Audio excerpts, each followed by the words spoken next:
I want to bring Eddie Huff up. I don't think that he needs much of an introduction with this group. You miss him on the radio. We're working on getting his voice back to you on a more regular basis. So stay tuned. I give you the incomparable Eddie Huff. Thank you. Thank you. Well, you know, they say absence makes the heart grow fonder, so I hope that fits here. A lot of old friends, good people. Do you miss the old Panera? Yeah. We used to see each other at Panera about once a week when it was at 91st and Memorial there, and they moved it way south. But anyway, it's good to be with you all. Rhonda asked me, I guess 2 weeks ago, to do this, and I said I would, and then she reminded me yesterday that I'm doing this tonight.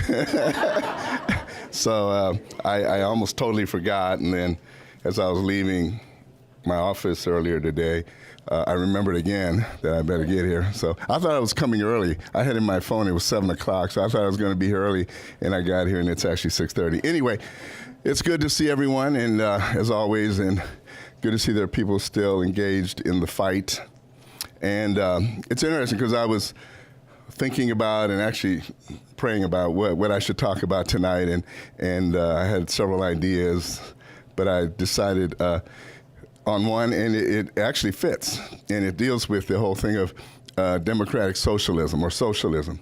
Those of you that don't know, I'm actually half German. I was born in Germany. I was a German citizen until I was 11. I was naturalized. I didn't learn English till I was 6 and spoke with an accent till a teacher made fun of me in the 8th grade. He would be in trouble today, but he actually helped me learn how to speak English properly. So I thank him for that. But he'd be sued if it were today. You know, some parent would, oh, how dare you, you know, no diversity, you know. But although, because it's German, they probably wouldn't have cared. If it was Swahili, you know, he'd be in real trouble. But anyway, anyway, I wanted to discuss. Now, usually I shoot from the hip, and I could talk to you for an hour, but I think I'm going to try to stay on script. About, oh my goodness, 5-6 years ago, I actually wrote this idea, and it's called Socialism in America. So I'm going to read that, and then I'm going to bring it up to date, okay? So if you'll bear with me for reading, I'll do that. Daily, as I watch and listen to pundits on the right and try to point to various leftist ideas and policies and their dangers, and pundits on the left try to defend and champion these very same policies, the common person on the left and right doesn't really get it, and that's about socialism. Okay, most of us don't get it, and it's kind of a new idea to it. I want to try and explain what's really going on and what we're in for in simple layman's terms. Essentially, what we're seeing take place in America circa 2014 is the rise of democratic socialism. Democratic socialism has been dominant in Europe for the past 50 or 60 years. Germany even has a political party named the Democrat Socialist Party. Let's first try to define and understand what democratic socialism is. In simplest terms, the intent is to have a democratic political system while at the same time being a socialist economic system. In the minds of Democrat socialists is the idea that their socialist economic system works because the political system is not authoritarian. In other words, because we don't have a dictator or a ruling committee, they're better able to manage social economic model. One of the reasons democratic socialists believe they're better than those other socialist societies is that they're evolving or have evolved to become a benevolent state without the nastiness of revolution. So in other words, they're trying to put a nice touch to socialism, or the extreme of it is communism. This is the thinking of the leftist elite in America today. Whether the leadership of the Democratic Party or their friends and supporters in academia, entertainment, government, they all believe they can create a better American society freely choosing socialism. And sadly, they're winning, as we heard, in the school systems, in our media, our educational systems, everywhere. How many of you have ever heard of a book called The 7 Mind Molders? I think there's been a new version of 7 Mountains or something. Somebody basically stole the idea. Bill Bright, a founder of Campus Crusade, and Lauren Cunningham, founder of Youth with a Mission, wrote a book back in the 80s called The 7 Mind Molders. And it says there are 7 pillars of society that shape culture and the nation. And those are law, academics, media, arts, sciences, and there's 7 of them. And back in even the 80s, they were already trying to get Christians to get their kids involved in these areas. The problem with a lot of Christians is that you see a gifted young man or young woman, what do we want them to do? Go into the ministry, right? Oh, you got to be a youth pastor, a music pastor, then eventually become a pastor. You got to become a missionary. You got to get into Christian education. So, and then as far as secular conservatives, it's you got to go into business, make a lot of money, be successful in that. Maybe law, that type of thing. Well, the liberals and progressives, their idea is to get into media, take over the media. They take over the educational system. And another one, which is a really slick one, this is one that a lot of people don't ever think of, it's human resources, military intelligence. Anybody ever heard of Chelsea Manning? Yeah. A.K. Bradley Manning. He'll always be Bradley to me, but with a wig. Bradley with a wig. But anyway, my dad, I'll tell you a quick story. My dad worked for he was in the Army for 26 years. He retired and went to work for the Veterans Administration. At one point, they brought new leadership in, and there was a human resource director and manager, 2 women, and they conspired to get rid of every man in leadership position, and especially every straight male in those positions, and they got caught. Now, this was back in the late 80s when they got caught, and it didn't work. But if you go into the military intelligence, the IT systems, a lot of, and personnel is what they call it in the military, personnel. Those are all areas that they have put gay and progressive people into positions because they will determine who gets promoted, who gets the jobs, who gets here, and that type of thing. So it's really slick how they've been able to do this. That's how Bradley Manning ended up in military intelligence with his background and who he is. In any event, I just want to mention that. But so we have to start thinking differently on all of these things, how we deal with it.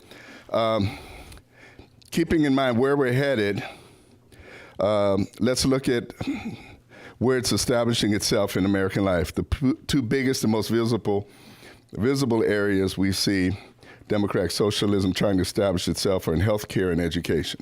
Those are 2 more areas. In healthcare, of course, we know it's Affordable or Unaffordable Care Act and Common Core.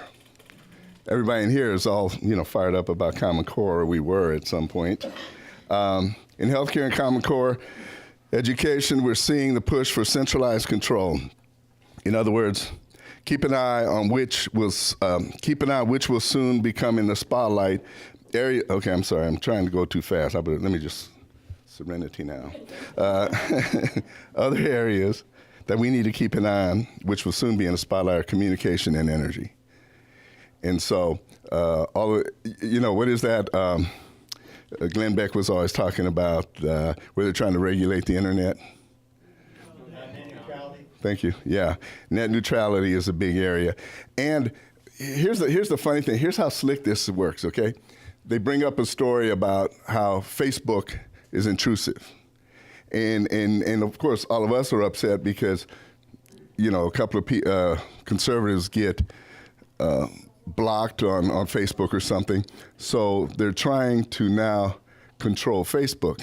Well, I have to tell you, I believe Facebook is more responsible for getting Donald Trump elected and being conservative than any other. So I've told people, I started writing about this last year, leave Facebook alone. No government control. Just leave it alone. If they want to do it, we'll figure ways around it. But I know that,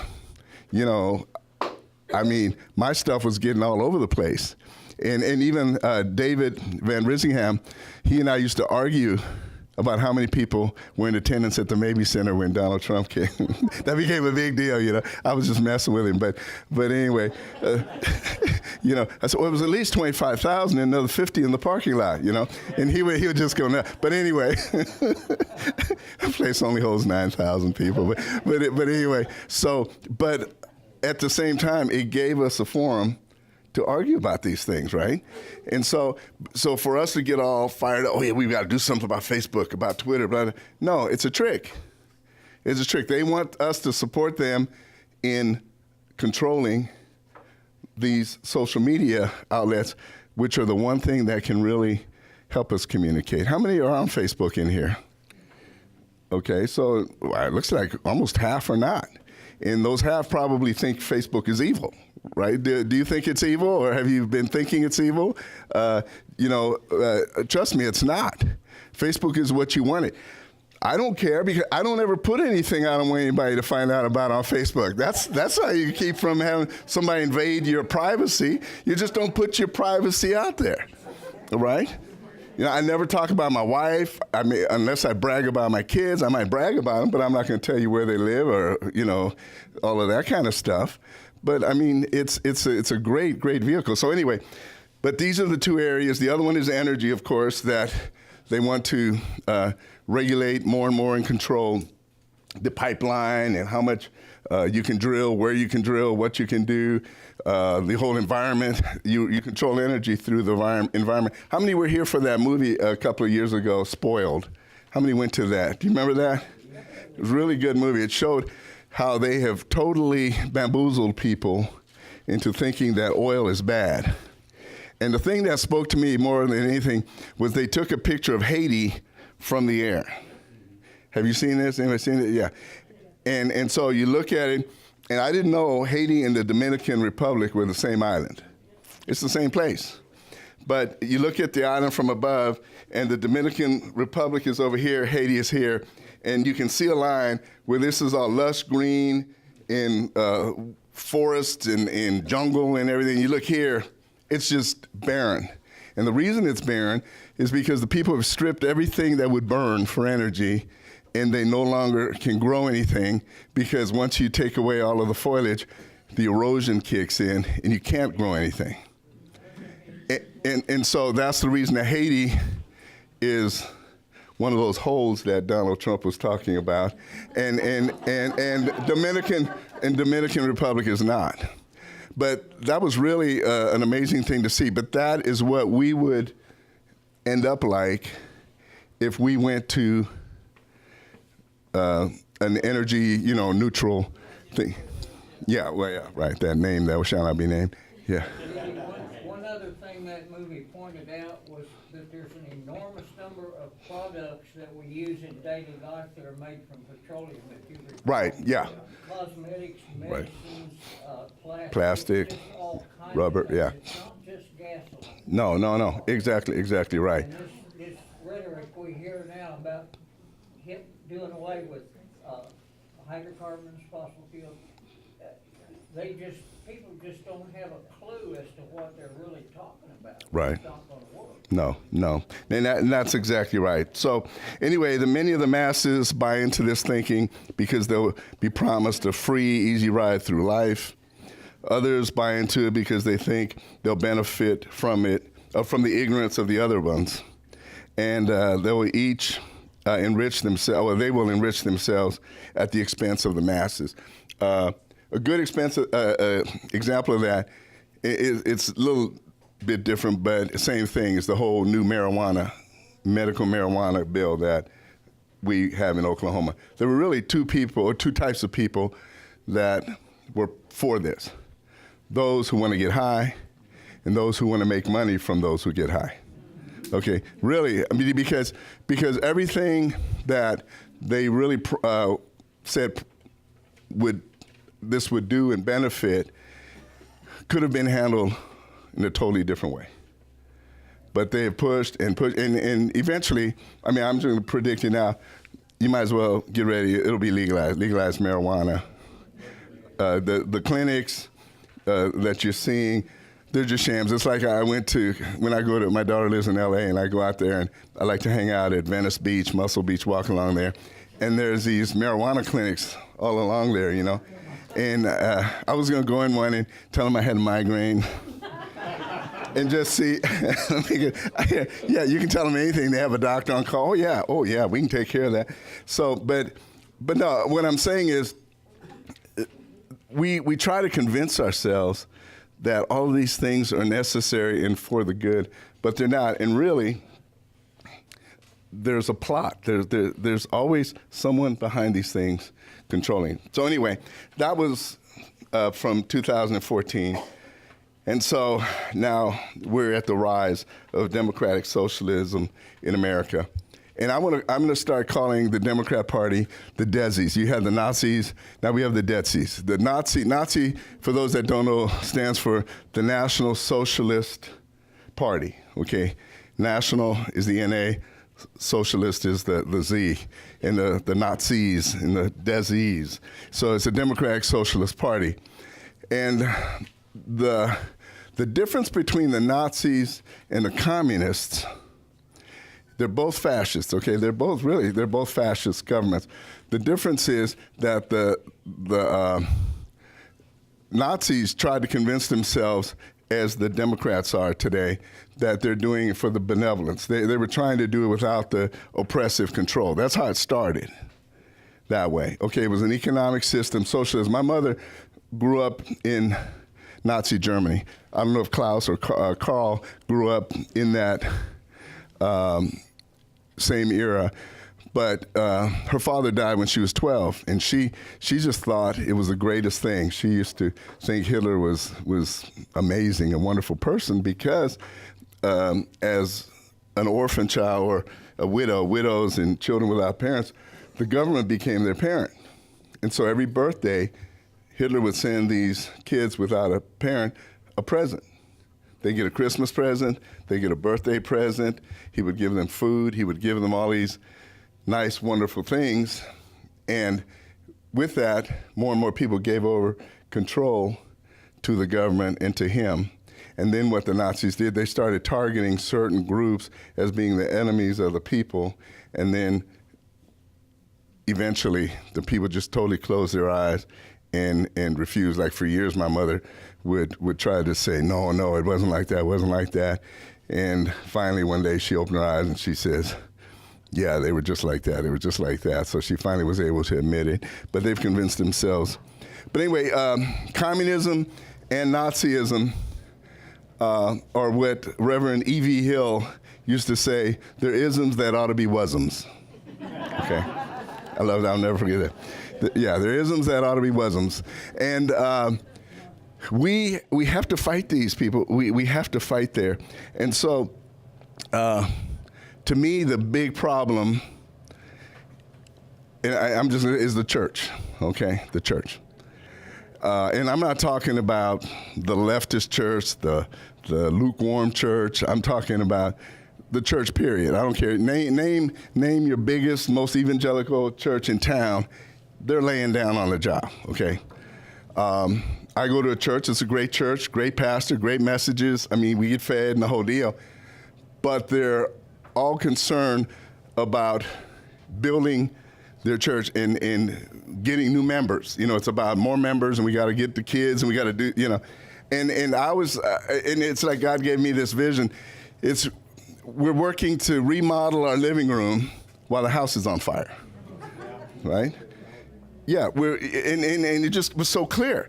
We're wanting to build this church and get all these people in and do all these great things, but the country's on fire, people. The country, I mean, do you really think your kids are going to remain safe? No, they can't. And until pastors get their people to rise up and stand against this stuff, they're all offended by Donald Trump's meanness. Oh, he's not presidential. He's a nasty person. He shouldn't say that. He's disrespectful. Disrespectful? Are you kidding me? In Virginia, they're trying to kill born babies. Abortion is rampant everywhere anyway. You've got people hitting people for wearing hats. They're lying through their teeth. They're keeping people from being appointed to positions on lies and things like that. I mean, come on. It makes me want to start cursing. And I don't do that, homie. Don't play that. I don't do that. But I tell you, I've never been more tempted than to start wanting to, because just to show you people have to wake up. Please, wake up. We've got to do it. So anyway, we have got to understand who the Nazi Party is. Now, let me say this too. Now, this takes us back to Nazis and communists, okay? They're very similar. I'd say Democratic is more leaning towards the Nazis, but I'll still call them the Desis. But one of the things that I saw, I was living in Germany when the wall came down, okay? So the wall came down in 1989, the Berlin Wall. And although Poland, Hungary, Czechoslovakia had already had revolutions and they were in process, once the Berlin Wall fell down, that was like the symbol that communism has fallen, and everybody was rejoicing. But you would think that the communists were raptured, right? Where do they go? There are no more communists, they're gone. All of a sudden, boom, the wall comes down, and the communists are gone. Wow, that was easy. Do you really think they were gone? I mean, was there a communist rapture? Yeah, exactly. So, to me, honestly, the fall of the wall was really the beginning of the fall of capitalism and Western civilization. Because what happened, we let our guard down. When I was a little boy in the 60s, I was a real good Catholic kid, and I used to do my catechism, and I read, we would get this magazine, a Catholic youth magazine, and they would have these stories about the martyrs being tortured and killed for their faith in Eastern Europe by the communists. So it was a clear and present danger. Communism was a clear and present danger. Now all of a sudden, communists are this extinct animal that we don't even think about. Oh, they're like the dodo bird. Yeah, they were around at some point, but they're not around anymore. Do you really think they're not around? No. And where are they? They're at our universities. They're heads of our educational departments. They're mayors of cities. They're Congress people. They're in the media. Oh, my goodness, the media. So the communists are still around. And because we no longer were able to see a physical presence and see the enemy, they're more dangerous than ever, right? They're the enemy around us every day, all the time, working, and they're still working to destroy us. They try to tell us, oh, look at China, look at Germany and Denmark and Sweden, these other Democrat socialist nations. Why do you think they're successful? Because we buy their stuff, right? If you kill capitalism, communism's dead. They can't survive because they cannot make money on their own. They make money from a free people that are able to spend money freely and buy their stuff. And so these are things that we have to start educating people to. Communism is as evil today as it was when Lenin had the revolution in Russia. Nazism, which it's not the nationalism that's the problem. The Democrat, the left tries to make us think it's the nationalist. No, it's the socialist part of that word, Nazi. That is the real problem. It will never work. It has never worked. It will never work. But we have got to wake people up. So what I would suggest, honestly, is contacting your pastor, leaders of your church, wherever you go, and it's going to take some guts for some people, but just to say, listen, and you don't want to do it rudely or meanly or storm the office, but just say, dear pastor, I just need to bring something up to you. This is going around on us. It's right here. It's not in D.C. It's not in Hollywood. Hollywood is not our enemy. New York. It's right here. It's happening to our educational system. It's happening to our media. It's happening to our arts. All of the things, those 7 mind motors, it's happening right here in Tulsa. And we've got to get them to understand that open your eyes and look. Our pastor the other day was talking about, how he can't stand to watch Fox News or CNN. And I said, well, what are you watching? TBN? CBN? What are you watching? Because if you have your head in the ground, I'm gonna throw this extra little thing in there. I got saved in the Jesus movement. I was a hippie that turned into a Christian hippie.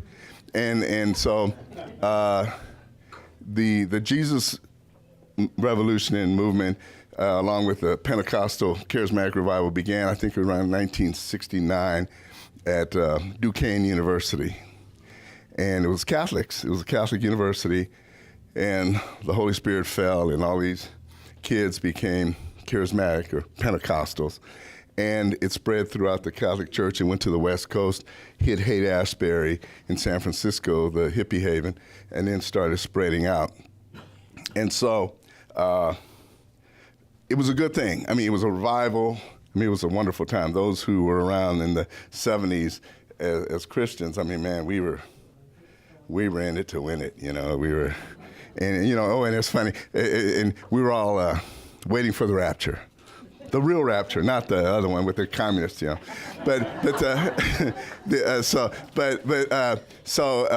don't know how many of you know who Chuck Smith was, pastor of Calvary Chapel, had majored with Maranatha music. Contemporary Christian music today is really as a result of that church. It was started in a tent in Costa Mesa, California. But anyway, so they had a bunch of kids living in communes. So Chuck is in Israel when the 7-day war broke out in Israel. And so he's writing home or calling home. All right, it's about to happen. I'll see you in glory here. This is no joke, for real. And all of us, we were thinking, if he's not coming back tonight, surely by tomorrow morning. But that's how we all live. Well, here we are 40-some years later, 50 years. It hadn't happened. We're still here dealing with it. And but what I was going to say is that in that Jesus movement, while it was good, it's another one of these good and bad situations. And that is, especially out there, it was crazy. Everything was Maranatha. Most of you have probably heard of Maranatha music. Well, you had Maranatha Tire Center, Maranatha Butchers, Maranatha Barbers, Maranatha, seriously, no joke, Maranatha Grocery, Maranatha, and everybody had their fish, or Maranatha the Descending Dove. And so you know who they are and you could deal with each other. But we had Christian television, Christian radio, we got Christian stores, we got Christian schools. And I think of all of them, the Christian schools were the most devastating. And here's why. Because as we started taking the salt from the educational system, it was replaced by the opposite, the leaven. And I know a lot of people, have issues with me speaking out against Christian schools, okay? I just don't believe in them, okay? I believe we're to be in the world, not of it. Problem is we're not in the world, but we're of it. It's almost we've gone to the opposite. And Christian schools have the same problems that all the other schools have. You may be just a little bit farther behind, but those kids, trust me, I had 2 that went, and I made them sign these letters, these contracts, saying that I, blank, being of sound mind and body, against my dad's wishes, wish to attend this school, and I will never, ever, ever complain. By their sophomore year in high school, they were ready to move. But anyway, but what I'm saying is this. Here's the problem. It's not the kids. It's not the kids. We've also taken the parents out. We removed the parents from the school boards, from the PTA, from all of these areas of influence that they could have been. And so then what happened? You had the first wave, and then the school system went down. Then we said, oh, schools are going to hell. I can't have my kids there. So you have another wave leave. And then it gets a little worse. And then you take more out. It gets worse and worse. And so today, I'll be honest with you, it's a tough decision to make. I don't know if we can recover it that way. It may be too late to go back in and take back over our schools. I think one way is to begin putting good people on the board, but that gets harder and harder because you don't have people at the schools that know who the good people are or are not. So that's it's a tough one. But anyway, these are the things that we have to start looking at to take these areas back. Try to influence our educational system through PTAs, through school boards, and then we take the media back by raising up kids to look at majoring in communications, computer programming, where we can start hacking. You know, I'm not kidding. I'm not. We're the hackers. You know, all of a sudden what are all these pop-ups of Jesus doing on my computer here? You know, so but just little messages. I mean, listen, we have to fight fire with fire, but you do it in a righteous way, right? We're not gonna. You don't want to break the law. You do it legally, but everything we can do. This is how the left works. They ask for 100%. We hold them to 50. We think we've won. No, because next time they ask for another 100%, we give them 50. They got their 100%, and we've lost 100%. We think we're patting ourselves on the back. We've held them back. See, they're happy with that. I remember when Mark Wayne Mullen was running, and people are on his case because he said, if I can get 70%, I'll take that 70%. Oh no, you gotta have 100%, and then you end up with 0%, okay? Because you want to hold out for that 100%, you lose everything, you've gained nothing. But we stopped that. No, you didn't. You didn't stop it. I mean, we have to. Jesus said, "Be wise as serpents and harmless as doves, not dumb as doves and harmless as serpents." Okay, and we have to start thinking in a whole different way. It begins with us. Okay, so again, church. Influence your church to start getting involved in community issues. Go into your schools, vote for the right people, find out who they are, raise up kids that think this way and can start preparing them. You know, get kids that want to go into human resources, get kids that want to go into media, the arts, even entertainment.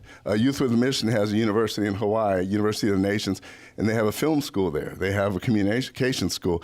They're dealing with each pre-law, all these areas where they're training kids to get involved in these areas. And this is what we have. It's our only hope. It's our last chance for hope, people. But again, the socialism, it's here. It's here. But it's not too late. I think Donald Trump's right. He said we will never become a socialist nation. And the reason we won't is because of people like us and people, they just have to be informed.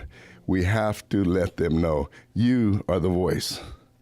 You're the voice. And you've got to start, we've got to do it in new ways, not just in their face and being antagonistic, but kind of lighthearted, creative ways that we can start getting our word out and showing them how Beto O'Rourke.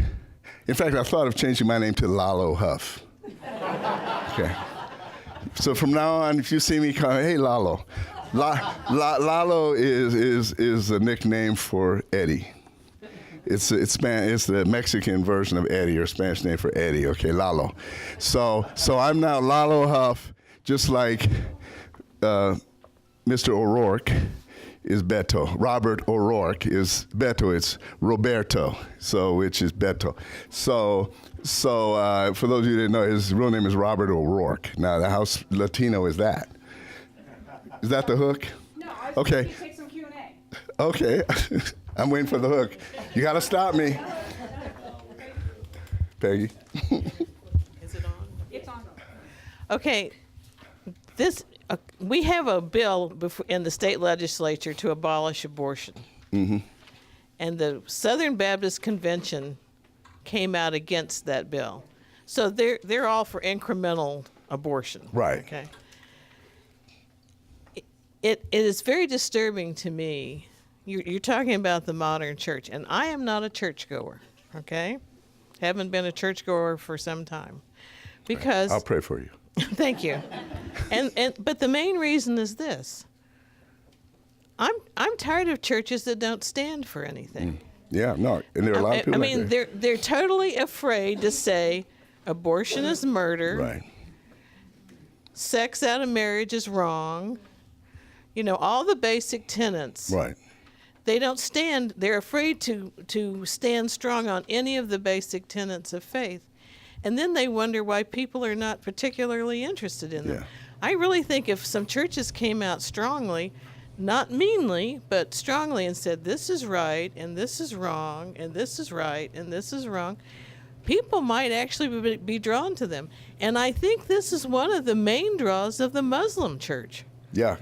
Because they There's a stand commitment. strong Yeah, on their beliefs. That's right. You may totally disagree Yeah. with them, but by God, they stand strong on their beliefs. No, I agree with you. The only thing I would say to that, Peggy, is do you think you can be a greater influence inside or outside the church?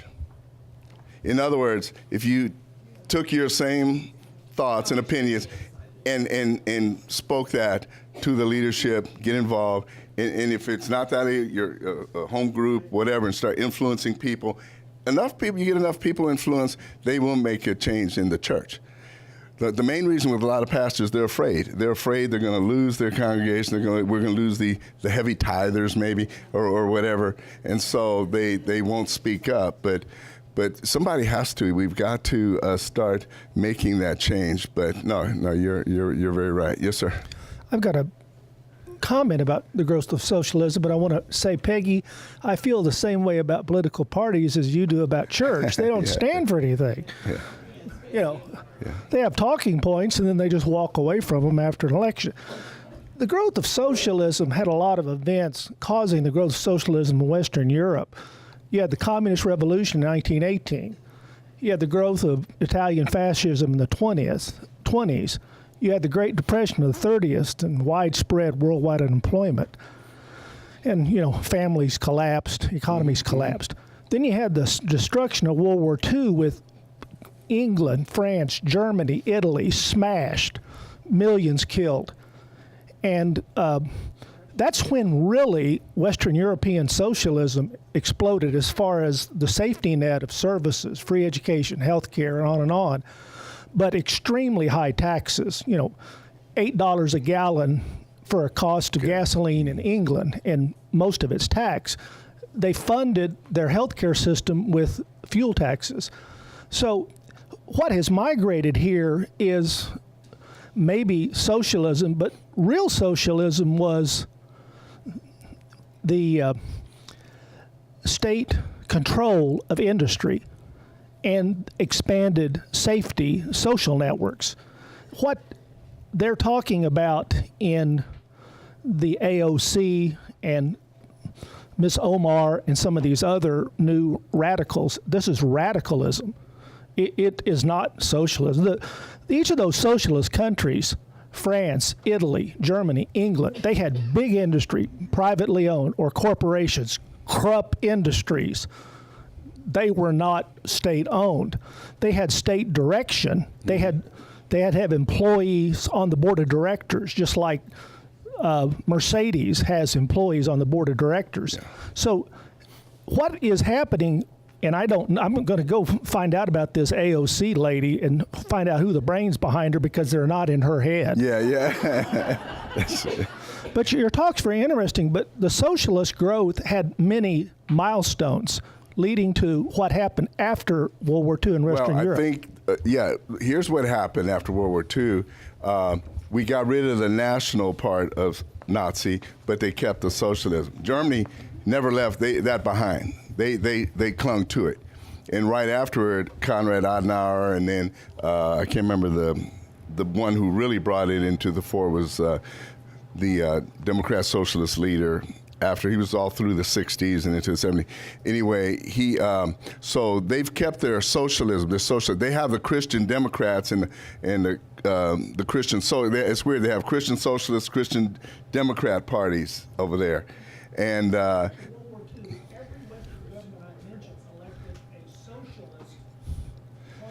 Right. Yeah. Churchill, thank you for winning. You're fired. Bring in this Right. guy. Yeah. Well, it's because, see, Hitler had influenced even Americans with his ideas. They liked his ideas. They just didn't like the way he went about. Right. Exactly. So the ideas, you know, the Autobahn, which is our freeways, the Volkswagen, the people's car is what the Volkswagen is, what it means, the people's car. Because before then, only the rich could afford cars, and then the people's car came out, the VW, and that's so those ideas we kept. It's just like we eradicated communism, but we've now allowed the ideas to creep throughout the Western world. And so that's the reason that Another question? yes, sir. Here, then David will get you. We have a constitution, and I'm just curious, how many people here have read the Constitution within the last 6 months? Within the last year? Okay. I personally think this is a huge part of our problem. It's the basis for our law, but the Constitution has been violated so many times by the federal government and other governments, and people don't know what the Constitution means. Give you well, this is a minor thing, but this AOC woman, I don't call her a lady, I don't think she is one, but this woman was talking about running for president and at a photo shoot, and one of the photographers informed her that she had to be 35 years old to run for president under the Constitution. She didn't even know that. And she obviously doesn't know and doesn't care. But we never hear anybody referring to the Constitution unless they say, I'm a constitutional conservative. Well, to do that, though, Jim, first you have to teach people to read. Okay, that's step one, okay? People, they don't read, period. You know, and I have to confess, I love Audible. I don't want to read. Yeah, I can let somebody read to me. But certain things you just have to read. And so our educational system is failing. Kids aren't learning to read. You know what they say, you know, you teach a child to read from grades 1 through 3, and from 4th grade on, you read to learn. So you learn to read, then you read to learn. Well, if you don't learn to read, you'll never read to learn. Here's another problem with the Constitution, you know. There's not a problem with the Constitution. Let me rephrase that. With this whole hardened attitude, we've got to do the Constitution. You know, here's the problem with that. There are parts of the Constitution that not everything is understood. For example, the whole thing of the 3/5 clause. Okay, the 3/5 clause. Okay, well, no, well, what do you mean? Well, it's part of your Constitution you want everybody to read. That's what I'm saying. We talk about reading the Constitution, but you can't just it's like the Bible. Oh, I'm not going to think about that. It's there, okay? Now, most people don't know. You know there's people still out there saying that they only counted black people as 3/5 of a person. It wasn't 3/5 of a person, it was 3/5 of a vote. See, that's what it really means. It was Right, exactly. Yeah, for the census. And so, you know, the compromise they made was, you know, you can't count your slaves to vote unless you let us count our cows and sheep, because they're property. There were a whole lot of cows in Wisconsin and in the north and sheep. And so that, but people don't understand that. They're still teaching that the Constitution tried to keep black people, count them only as part of a person. And when you start going down there, then, and you know, you've got to explain all that, and there are other issues in there that, and here's one more thing, let me finish. I see the Constitution declarations as the spirit and the letter of the law, okay? You cannot just shove the Constitution down people's throats without explaining that you've got to understand the Declaration of Independence first. Because the Declaration is the spirit of the law, and then the Constitution is the letter of the law. Too many of us are trying to get people to know the letter of the law without the spirit of the law. Lord? Eddie, let me say this. You mentioned education. We got to educate people, okay? Right. This is a good example of what I'm talking about. There's nothing in the Constitution that you can show me that justifies the federal government having a Department of Education. It's not in the enumerated powers. I understand, but Jim, you're not going to get rid of that now. You got to deal within what you have. Talk about these little areas that might be confusing. Right. But the Constitution is not that difficult. I've read it over and over and over. I've seen. All right.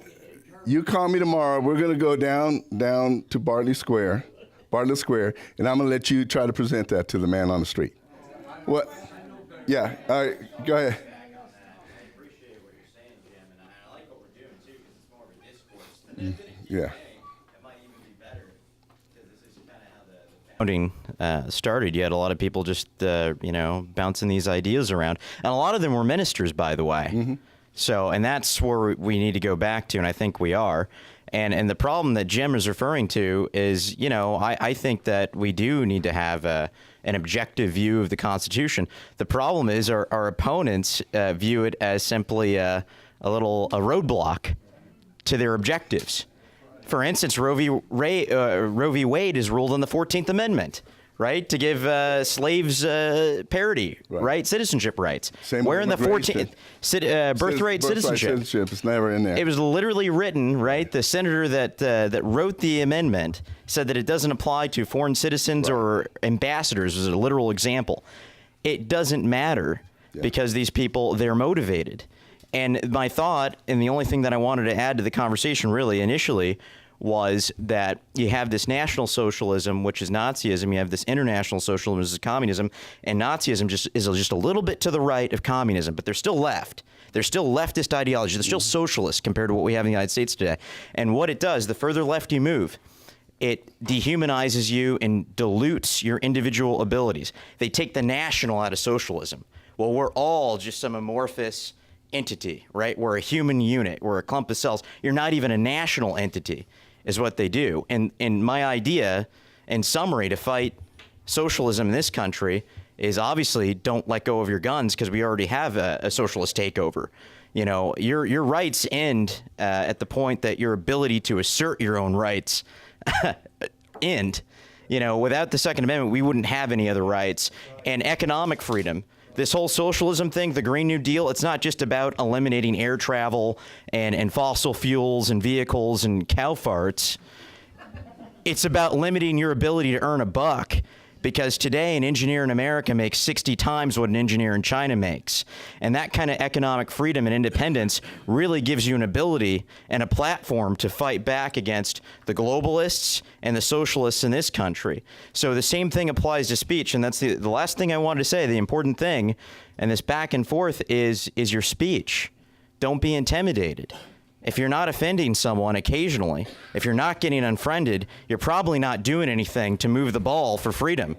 Really, you need to make people uncomfortable, and I really appreciate what Trump does with that. So we need to just hold on to our speech and tell the truth and never apologize for it. Yeah. The only Let's start thing a Get Unfriended campaign. How's that sound? Yeah. The only caveat I would have to that is, again, be wise as serpents, okay? You don't want to be an idiot and just go out and scorched earth or whatever, But let me say this, back up, just to make sure you're understanding my core idea. Going to your church, the church, it's critical. It's critical that the church, because it's an assault on our faith. It's not just, it's not just us. It's not our political system. Our political system is founded upon biblical and Christian principles. I don't care who tries to say Jefferson and Washington. I don't care. It was founded on biblical principles, okay?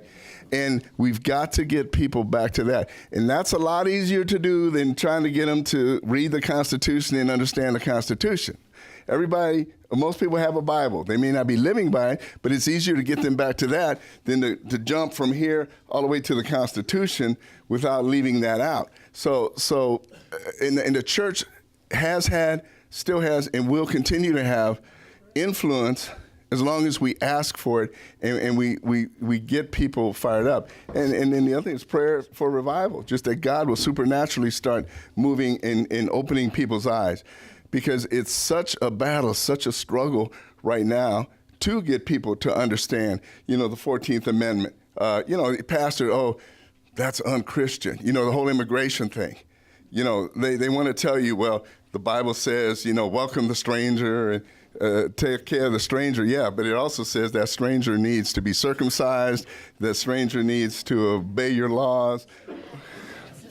Yeah, or they're not a part of your system. And so we have to let people understand but again, do it nicely. You don't have to be an idiot or a jerk. Not to Bible bash him? No, don't Bible bash him. No. Just calmly, but have you read? Have you heard? Have you seen? Let me show you. Can I show you? Let's talk about this, and We'll get one more comment from yes, Larry, and then we'll there we go. have him wrap up. Quick comment, speaking of what Peggy said about the church and the weakness of the church and some of the timidity in the pastors. There are still some churches, I suppose they're in a minority now, but there are still pastors who call sin sin and preach on the danger and destructiveness of sin. But I'll tell you what, when you find those churches, and I'll get with you, Peggy. I know a good one in Broken Arrow. I go to. Well, we don't want her at one of those. Huh? We want her at one of the other. That one's fine. We want her at the one that's not fine. Well, see what you're doing. You're doing exactly the same. We're going to pull her out of that. Yeah, I want Peggy in the most liberal church in town. Good point. We're not going to teach her. We're not going to teach her anything she doesn't already know. Unity Church. Okay, but I'll tell you one thing. Of all faiths. One thing our church decided was we better have armed men out in the foyer, near the entrances. And when you find a church where they're really caught preaching, the danger and destructiveness of sin, you might find, a couple of men sitting inside the doors, And anyway, I appreciate George's dissertation there on his brief history of socialism, communism, and fascism in the early 20th century in Europe. And my last point was about what's really surprising about the actual platform of this American Democrat, the Democrat Socialists of America. Now they have a platform, and they're taking a position that the European socialists of the last few decades did not take, and that is when by the late 70s and 1980s, I think the people who are actually running the Soviet Union, maybe not so much, but the Eastern European countries and Soviet Union, these communists, the thing that distinguishes communism from socialism and fascism is the state ownership of the means of production. If they got state ownership, if socialist economic system with state ownership of the means of production, Nazi Germany still allowed private ownership of the means of production, I believe. But in fascism, you have a merging of the state and the private sector for the control of employment, production, and economy. That was fascism. But those guys that were trying to run those Eastern European countries, they didn't, before very long, they figured out the least fun part of the whole power they had was not controlling the society and the social programs. It was running steel mills, producing cars, running these factories where they'd eliminated the best effects of human nature. They'd taken competitiveness and incentive and ambition and all that out of it, and put in laziness and so forth to replace it. But anyway, my last point was about the AOC and her people. The European socialists, they'd basically given up the idea. They'd given up the idea of state ownership of the means of production. They thought, as long as we can control everything, if we can control through regulation, if we can control the companies, control pollution. She's actually made a statement saying that we don't want to own your company. We just want to tell you how to run. Well. She actually made that statement. Well, then she is a hypocrite to her party because anyway, they decided as long as we can control the companies, that's good. If we don't want to actually have to own them, and but this Democrat Socialists of America, if you check, what I've been able to read is that they are calling, they use, it's all about sophistry. They use nice little words, but they're calling for state ownership of the means of production. They call it popular ownership of the means of production. Anyway. Thanks, sir. Yeah, the only thing I would say that there's a hair's breadth difference between state ownership and state control. Okay, so yeah, and that's exactly it. That the Nazis, the National Socialists, basically wanted to control for the people's good, whereas the communists want to own it for the people's good. Now, I'll close with this one last thing. Socialism, in theory, is not evil. Okay, and the example is the Book of Acts, where they brought everything together for the common good. There's one big difference, though, and that is they brought it voluntarily to give to those in need. So those who had lack didn't have lack, those who had didn't have too much. Okay, but that was their own choice. What we see today is what's found in Acts, I believe, 6 with Ananias and Sapphira, where you have this couple that made a show. They said they sold everything they had and gave it to the poor, but they were holding back. And I like to say that if people ask me, what's the difference in a conservative and a progressive or a liberal? As a conservative sees a problem and says, what can I do to meet that need? A liberal says, I see a need, what can I do to get everybody else to meet that need? And that's a very simple, and that's exactly what it is. So if I'm a billionaire, millionaire, thousandaire, if I got a lot of money, and I want to keep that money or get more, then what I do, I don't mind. You can tax me however you want. I'm going to figure out ways to hide it, but you're not going to get to me. But when it's a private thing, when God speaks to you and tells you, I want you to give to that, do this, this, this, and this, then it's a whole different thing, because at that point, you're giving from your heart, not I'm going to give my minimum, what's required. And that's the big difference. And so we have to start thinking, getting people to think that way, that you don't want to do stuff because somebody's making you do it. There's no reward in that. There's no reward in that. The reward is in being touched and moved and giving of that. So anyway, I've talked a lot. I think everybody gets the picture. I hope that I've caused everybody to at least think. And I do thank you. It's just good to see everyone. And God bless you all, and have a safe trip home.